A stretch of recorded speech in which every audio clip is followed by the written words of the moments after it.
Welcome to genius class में आपका हार्दिक अभिनंदन है। तो दोस्तों, पिछले क्लास में वर्ग 10 के राजनीतिक शास्त्र का फर्स्ट चैप्टर लोकतंत्र में सत्ता की भागीदारी को विशेष रूप से जानकारियां प्रदान करवाए थे और आज हम राजनीतिक शास्त्र के सेकंड चैप्टर जातीय, लैंगिक एवं सांप्रदायिक विभेद का लोकतांत्रिक राजनीति पर प्रभाव के बारे में विशेष रूप से जानकारियाँ प्रदान करवाएंगे। इसमें हम सबसे पहले शॉर्ट क्वेश्चन एंड आंसर यानी ऑब्जेक्टिव, उसके बाद अति लघु उत्तरीय प्रश्न, फिर लघु उत्तरीय प्रश्न और बाद में दीर्घ उत्तरीय प्रश्न के बारे में देखेंगे। तो आइए सबसे पहले ऑब्जेक्टिव देखते हैं। किस वर्ष ब्रिटेन में सार्वजनिक व्यर्थ मताधिकार की मान्यता प्राप्त हुई? तो वर्ष 1929 ईस्वी में। किस वर्ष स्विट्जरलैंड के महिलाओं को मताधिकार प्राप्त हुआ? तो वर्ष 1971 ईस्वी में। केंद्रीय समाज कल्याण बोर्ड का गठन कब हुआ? तो 1963 ईस्वी में। राष्ट्रीय महिला आयोग का गठन कब हुआ? तो राष्ट्रीय महिला आयोग का गठन 1987 ईस्वी में श्रीमती ईला भट्ट की अध्यक्षता में हुई। भारत की सामाजिक समस्याओं में किन समस्याओं को सबसे प्रमुख माना गया है? तो भारत की सामाजिक समस्याओं में जातिवाद को सबसे प्रमुख माना गया है। जातिवाद के कारण समाज में किसका विकास होता है? तो जातिवाद के कारण समाज में रूढ़िवादी और सामाजिक कुरीतियों का विकास होता है। किसके कारण राष्ट्र की आर्थिक प्रगति में भी रुकावट होती है? तो जातिवाद के कारण राष्ट्र की आर्थिक प्रगति में भी रुकावट होती है। किसका कथन है? एक आदमी अपना सब कुछ छोड़ सकता है परंतु वह जाति व्यवस्था में अपने विश्वास को तिलांजलि नहीं दे सकता है। तो जगजीवन राम का कथन है। नारी आंदोलन की शुरुआत कब हुआ? तो नारी आंदोलन की शुरुआत 1971 ईस्वी में हुआ। 2011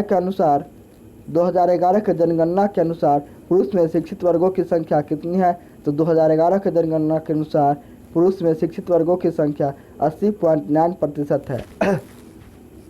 2011 के जनगणना के अनुसार महिलाओं में शिक्षित वर्गों की संख्या कितनी है? तो 2011 के जनगणना के अनुसार महिलाओं के शिक्षित वर्गों की संख्या 64.6% है।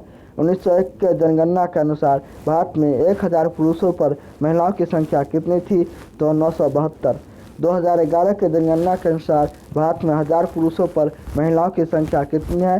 तो 943 है। केरल और पुदुचेरी को छोड़कर किसके अधीन पुरुष और नारियों के लिए समान कार्य के लिए समान वेतन देने की बात कही गई? तो राज्य के नीति निर्देशक तत्व के अधीन किस पंचवर्षीय योजना के तहत महिला विकास को विकासात्मक गतिविधियों का एक भाग माना गया है? तो छठा पंचवर्षीय योजना के तहत। किस पंचवर्षीय योजना के तहत रोग निरोधक टीके लगवाने के कार्यक्रम को लागू कर पुरुषों की तुलना में महिलाओं की औसत आयु बढ़ाने की संभावना पर विचार किया गया? तो सातवीं पंचवर्षीय योजना के तहत।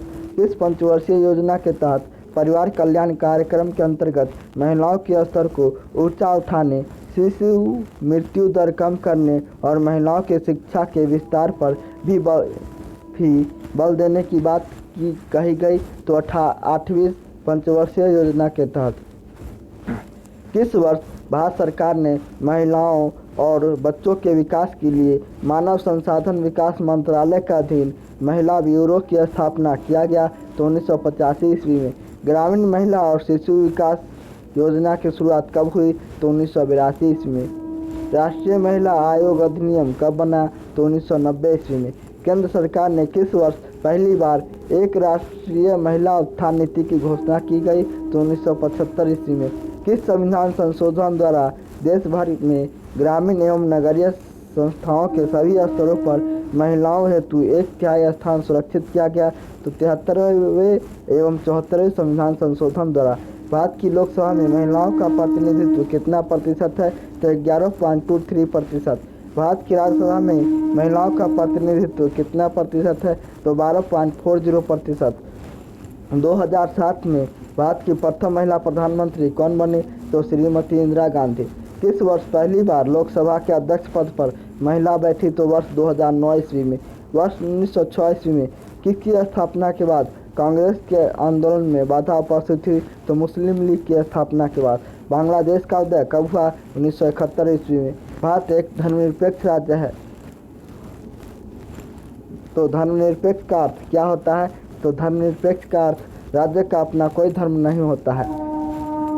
वह व्यक्ति कौन थे जो कानपुर के संप्रदाय के दंगों को शांत करने के प्रयास में शहीद हो गए? तो गणेश शंकर विद्यार्थी। इसकी मृत्यु 25 मार्च 1931 ईस्वी को कानपुर के संप्रदाय के दंगों को शांत करने में हो गए। किसका कथन है? हम न तो हिंदू है और न मुसलमान, मातृभूमि का कहना ही हमारा धर्म है। तो यह गणेश शंकर विद्यार्थी का। किसके अनुसार भारत में एक धर्मनिरपेक्ष राज्य की स्थापना किया गया? तो भारतीय संविधान के अनुसार भारत में एक धर्मनिरपेक्ष राज्य की स्थापना किया गया। किसने धर्मनिरपेक्ष राज्य का सही परिभाषा दिया? तो आर वेंकटरमन ने। धर्मनिरपेक्ष राज्य क्या है? तो धर्मनिरपेक्ष राज्य न तो धार्मिक होता है और ना ही अधार्मिक होता है, लेकिन धार्मिक मतों और सिद्धांतों से अपने को अलग रखता है और प्रत्येक नागरिक को धार्मिक स्वतंत्रता का अधिकार देता है। किस संविधान संशोधन द्वारा भारतीय संविधान की प्रस्तावना में धर्मनिरपेक्ष शब्द को जोड़ा गया? तो यह 42वां संविधान संशोधन द्वारा। राजनीति का संबंध किससे है? तो राजनीति का संबंध जातीय विभेद से है। किस संविधान संशोधन अधिनियम को लघु संविधान संशोधन अधिनियम भी कहा जाता है? तो 42वां संविधान संशोधन अधिनियम। 73वां संविधान संशोधन अधिनियम किस व्यवस्था को प्रोत्साहित करता है? तो यह स्वशासन की व्यवस्था को प्रोत्साहित करता है। नगरपालिका किस संविधान संशोधन से संबंधित है? तो यह 74वां संविधान संशोधन से संबंधित है। पंचायती राज किस संविधान संशोधन से संबंधित है? तो यह 73वां संविधान संशोधन से संबंधित है। भारत में सर्वाधिक लिंगानुपात वाला राज्य कौन सा है? तो यह केरल है। भारत में सबसे कम लिंगानुपात वाला राज्य कौन सा है? तो यह हरियाणा है। भारत के प्रथम महिला लोकसभा अध्यक्ष कौन थे? तो यह श्रीमती मीरा कुमार था। अति लघु उत्तरीय प्रश्न के बारे में अब हम बात करेंगे। तो सबसे पहला है लैंगिक विभाजन क्या है? तो लिंग के आधार पर श्रम का जो विभाजन होता है उसे ही लैंगिक विभाजन कहते हैं। अब क्वेश्चन नंबर 2 देखेंगे। भ्रूण हत्या क्या है? तो यह बच्चों के जन्म से पूर्व माँ के गर्भ में ही शिशु की हत्या कर दी जाती है, इसे ही भ्रूण हत्या कहते हैं। और क्वेश्चन नंबर 3 है महिला सशक्तिकरण क्या है? तो महिलाओं की स्थिति के सुधार हेतु सरकार द्वारा व्यापक सुधार किया गया, इसे ही महिला सशक्तिकरण का नाम दिया गया। क्वेश्चन नंबर 4 है जाति व्यवस्था पर जगजीवन राम का क्या विचार था? तो जाति व्यवस्था पर जगजीवन राम का यही कथन था कि एक आदमी अपना सब कुछ छोड़ सकता है, परंतु वह जाति व्यवस्था में अपने विश्वास को तिलांजलि नहीं दे सकता। धर्मनिरपेक्षता का क्या अर्थ होता है? धर्मनिरपेक्षता का अर्थ होता है राज्य का कोई अपना धर्म नहीं होता है। अब हम लघु उत्तरीय प्रश्न के बारे में बात करेंगे। सबसे पहले लैंगिक विभेद से आप क्या समझते हैं? तो राजनीति को प्रभावित करने वाले प्रमुख कारकों में लैंगिक विभेद एक महत्वपूर्ण कारक है। राजनीतिक शास्त्र के अंतर्गत लैंगिक विभेद की प्रक्रिया का तात्पर्य लिंग के आधार पर होने वाले भेदभाव से है। भारतीय समाज को लिंग के आधार पर 2 भागों में बांटा गया है, फर्स्ट पुरुष और दूसरा महिला। इनमें असमानता व्याप्त है।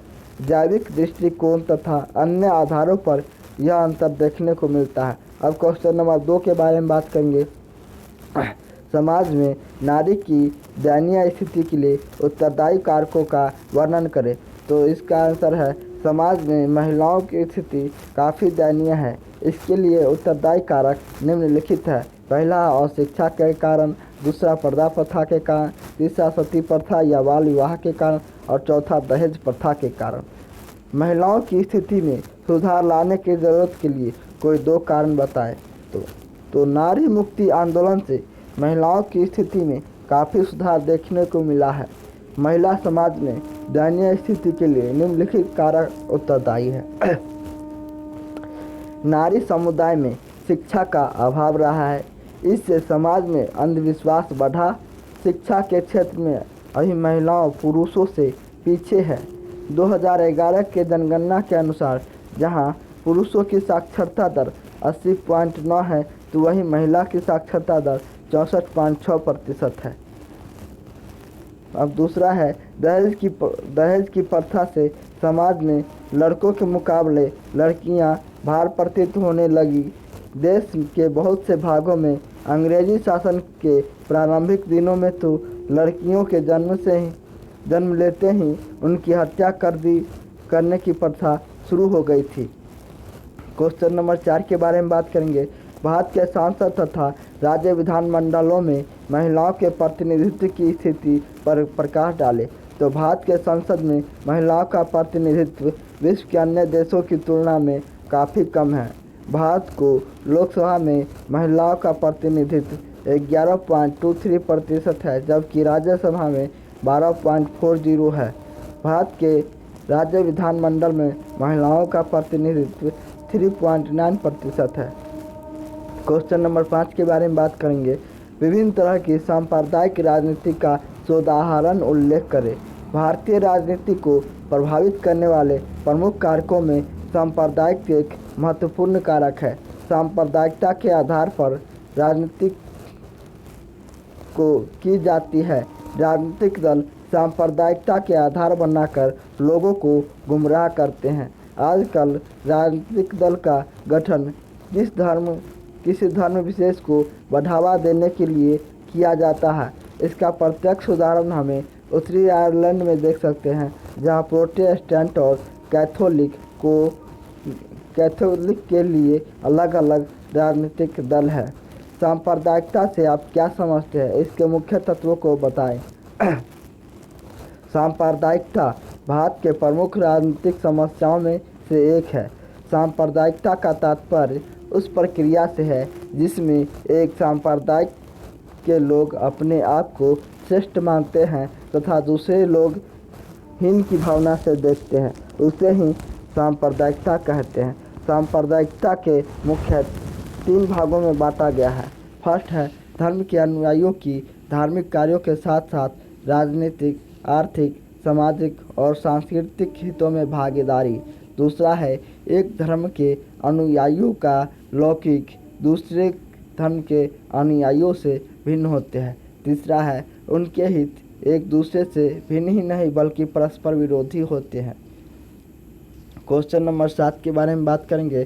तो सांप्रदायिकता की भावना को अंग्रेज़ों ने क्यों और कैसे उभारा? तो सांप्रदायिकता की भावना को अंग्रेज़ों के द्वारा विकसित करने का कार्य किया गया। अंग्रेजी भारत में अपना शासन स्थापित करना चाहते थे और यह तब तक संभव नहीं था जब तक कि देश की राष्ट्रीय एकता विखंडित न हो। इसलिए अंग्रेज़ों में अपने स्वास्थ्य की तृतीय पूर्ण हेतु सांप्रदायिकता की भावना को विकसित किया तथा हिंदू मुस्लिम एकता को खंडित किया। सांप्रदायिकता के भावना के कारण ही भारत का विभाजन हुआ। धार्मिक संप्रदायवाद भारत के लोकतंत्र के लिए किस प्रकार खतरनाक है? धार्मिक संप्रदायवाद भारतीय लोकतंत्र के लिए खतरनाक है क्योंकि हर लोकतांत्रिक सिद्धांतों के प्रति मूल है। लोकतांत्रिक शासन व्यवस्था का विकास इससे प्रभावित होता है क्योंकि यह देश की राष्ट्रीय एकता विखंडित करने में देख सकते हैं, जहां राजनीतिक दलों द्वारा धार्मिक संप्रदाय के आधार पर राजनीति की जाती है। भारत में धार्मिक सांप्रदायिकता का कोई 3 प्रभावों का उल्लेख कीजिए।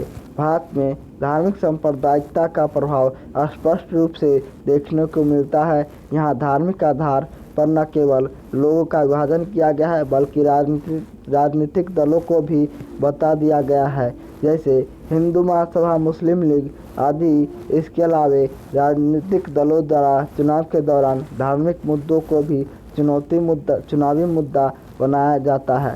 सांप्रदायिकता से क्या समझते हैं या सांप्रदायिकता से क्या तात्पर्य है?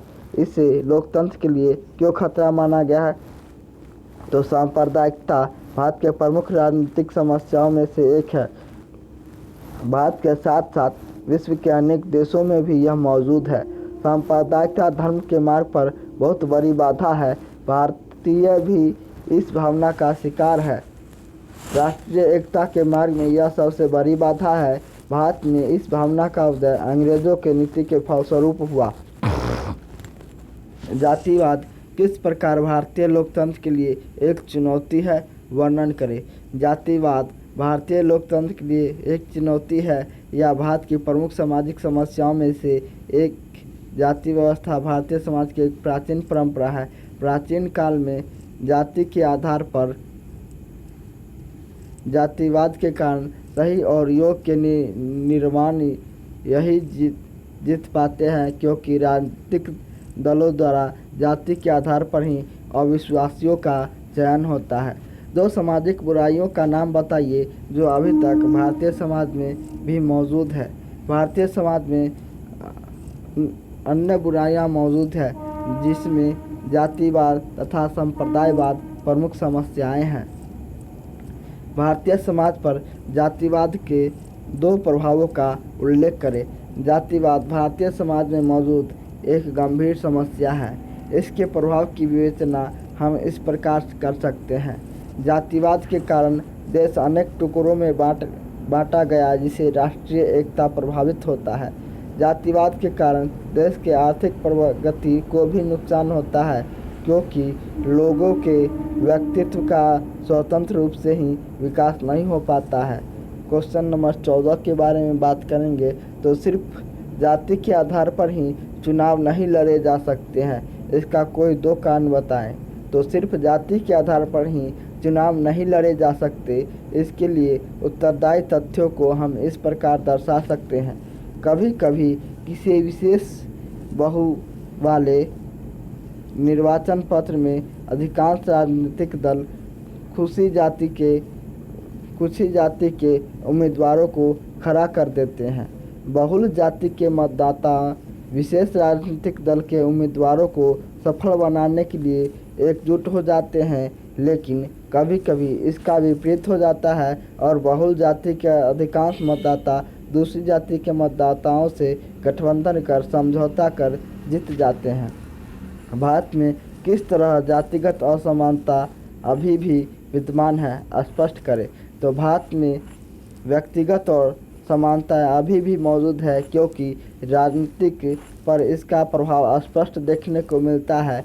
राजनीतिक दलों द्वारा अपने उम्मीदवारों का चयन करते समय अपने ही जाति के उम्मीदवारों का चयन करते हैं ताकि जातिवाद के आधार बना कर दिया जा सके।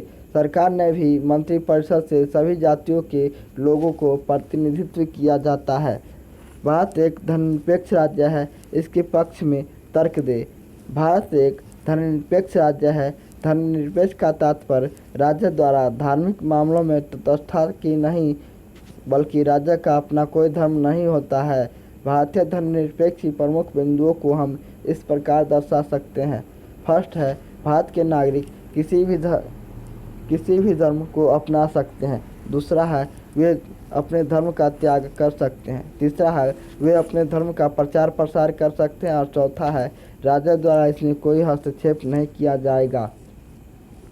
अब हम दीर्घ उत्तरीय प्रश्न के बारे में बात करेंगे। तो सबसे पहला क्वेश्चन है स्वतंत्रता भारत में नारियों की स्थिति में सुधार के लिए भारत सरकार द्वारा उठाए गए कदमों का वर्णन करें। तो भारत सरकार द्वारा अनेक प्रयास किए गए जिसे हम इस प्रकार दर्शा सकते हैं। फर्स्ट है विधि निर्माण। कानून बनाकर महिलाओं की स्थिति को सुरक्षित, जैसे लड़कियों के लिए विवाह की आयु 18 वर्ष निर्धारित कर दिया गया। दूसरा है शिक्षा। महिलाओं की स्थिति में सुधार हेतु सरकार द्वारा महिलाओं को शिक्षित किया जा रहा है। इसके अंतर्गत महिलाओं को निःशुल्क शिक्षा, भोजन, पोशाक, साइकिल, छात्रवृत्ति आदि प्रदान की जा रही है। तीसरा आरक्षण। महिलाओं की स्थिति को और मजबूत बनाने हेतु सरकारी नौकरियों में आरक्षण प्रदान की गई है। इसके अलावा ग्रामीण एवं नगरीय संस्थानों में 1/3 स्थान आरक्षित किया गया है। आर्थिक विकास। मांग की आर्थिक रूप से सुदृढ़ करने हेतु उन्हें रोजगार के लिए प्रोत्साहित किया जा रहा है। इसके अंतर्गत समूह बनाकर ट्रेनिंग दी जा रही है। अब क्वेश्चन नंबर 2 के बारे में बात करेंगे। तो लैंगिक भेद का राजनीतिक पर पड़ने वाले प्रभावों का वर्णन करें। लैंगिक भेद का तात्पर्य लिंग के आधार पर होने वाले भेदभाव से है। भारतीय राजनीति में अन्य देशों की कम है। जैसे लोकसभा में महिलाओं का प्रतिनिधित्व 11.23% है जबकि राज्यसभा में 12.40% है। इसलिए महिलाओं के राजनीतिक सशक्तिकरण हेतु संविधान के 73वें व 74वें संवैधानिक संशोधन द्वारा ग्रामीण एवं नगरीय संस्थानों पर सभी स्तरों पर महिलाओं हेतु 1/3 स्थान सुरक्षित किया गया है। आज भी भारतीय राजनीति में महिलाओं को पुनः स्वेच्छा से अपने अधिकारों का प्रयोग करने की स्वतंत्रता नहीं है। पुरुष प्रधान समाज के द्वारा उनके राजनीतिक अधिकारों को प्रभावित किया जा रहा है। क्वेश्चन नंबर 3 के बारे में बात करेंगे। धार्मिक एवं सांप्रदायिक राजनीति विकासों में सहायक तत्वों का वर्णन करें। धार्मिक एवं सांप्रदायिक राजनीति एक गंभीर समस्या के रूप में मौजूद है। धार्मिक एवं सांप्रदायिक राजनीति का विकास ब्रिटिश शासनकाल से होता आ रहा है। अंग्रेजी सरकार के द्वारा अपने स्वार्थ की पूर्ति हेतु राष्ट्रीय एकता को विखंडित करने का प्रयास किया गया। उसने सदियों से चली आ रही हिंदू मुस्लिम एकता को खंडित कर दिया गया और फूट डालो और शासन करो की नीति का अनुसरण करते हुए हरा दिया। मुस्लिम लीग का गठन इस सांप्रदायिकता का परिणाम था, जबकि सांप्रदायिकता के कारण ही भारत का विभाजन हुआ। आज भी भारतीय राजनीति में यह समस्या विद्यमान है। भारत की राजनीति जातिवाद पर आधारित है। वर्णन करें। भारत की राजनीति जातिवाद पर आधारित है। यह इस निम्नलिखित रूप को प्रभावित करती है। पहला है उम्मीदवारों का चयन। अधिकांशतः राजनीतिक दल अपने उम्मीदवारों का अध्ययन करते समय इस जाति के व्यक्ति को उम्मीदवार बनते हैं जिनकी जीत सुनिश्चित हो सके। दूसरा, विभिन्न जातियों का प्रतिनिधित्व। भारत में चाहे केंद्र सरकार हो या राज्य सरकार, उनके मंत्रिपरिषद में सभी जातियों के प्रतिनिधित्व देने की परंपरा है। राजनीतिक दलों की सक्रियता। भारत में ऐसे राजनीतिक दलों की कमी नहीं की जाती है जहां भावनाओं के उकसाकर चुनाव में अपने उम्मीदवारों को जीत सुनिश्चित कर सके। राजनीति में बढ़ती अभिरुचि। कमज़ोर जातियों को राजनीति में रुचि बढ़ी है, जितने पहले नहीं थी। उनमें बौद्धिक क्षमता का विकास हुआ। क्वेश्चन नंबर लास्ट और आखिरी, भारत की राजनीति पर लैंगिक, धार्मिक तथा जातीय विभेद के प्रभावों का वर्णन करें। भारत की राजनीति पर प्रमुख विभिन्न तत्वों को हम इस प्रकार दर्शा सकते हैं। पहला, लैंगिक विभेद। भारतीय राजनीति पर लैंगिक विभेद का प्रभाव है। आप भी भारतीय राजनीति में महिलाओं को पुरुषों का अधीन समझा जाता है। धार्मिक तथा सांप्रदायिकता। भारतीय राजनीति में धार्मिक तथा सांप्रदायिक तत्वों की प्रधानता आज भी है। राजनीतिक दलों द्वारा धार्मिक मुद्दों को आधार बनाकर राजनीति की जाती है। तीसरा है जातीय विभेद। इसके अंतर्गत राजनीतिक दल अपने जीत को सुनिश्चित करने के लिए किसी खास जाति के उम्मीदवारों को ही अपना प्रतिनिधित्व चुनते हैं, जो कहीं न कहीं लोकतंत्र के विकास से बड़ा है। आज के लिए इतना ही। मिलेंगे अगले वीडियो के साथ। Thank you.